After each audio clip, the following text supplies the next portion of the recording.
Resilient and unified are two words that can be used to describe the people of Boston.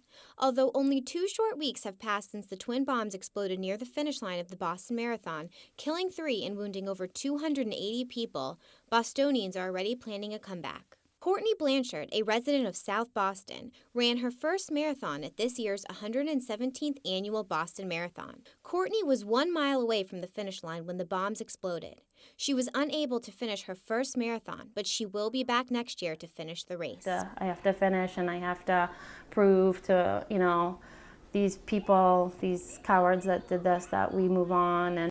And I think that it's going to be a complete, celebration next year to cross that finish line. The Boston University community was directly affected by the Boston Marathon bombings, which took the life of graduate student Lu Lingzi.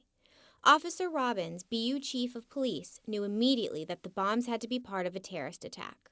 When I first heard about the explosions and where they were and the timing of them, that's the first thought I had, was that they were terrorist related. Chief Robbins was shocked and angered about the terrorist attack in Boston. I would never have believed that I would have to keep the students, faculty, and staff safe from terrorists.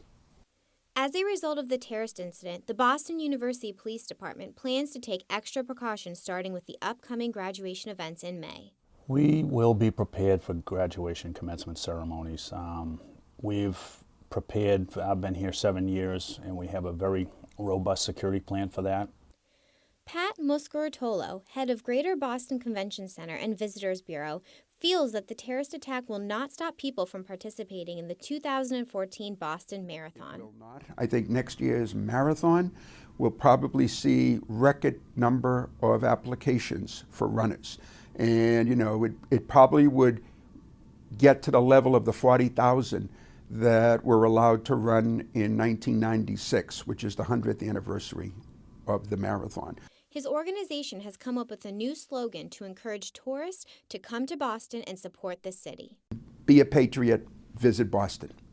Pat Muscaritolo admits that the terrorist bombings of the Boston Marathon will affect how Boston celebrates major events. I think that there definitely will be some changes. I don't have a crystal ball that says what exactly they will look like, but clearly, the heightened focus on security, we'll see that. These major events that are large amounts of people, not a ticketed event to see a Celtics or Bruins or Patriots or Red Sox game or a concert, but large public events that are family in nature, friends, colleagues, whether it's the Head of the Charles in October and people lining the banks of the Charles River, whether it's the marathon, lining the 26.2 miles, whether it's the July 4th celebration on the Esplanade, there will be new procedures. The people of Boston will never forget the twin bombings at the Boston Marathon, an act of terror that changed their lives forever. But this community is determined to bounce back stronger than before and plans to stay Boston strong. For BUTV 10, I'm Casey Grenet.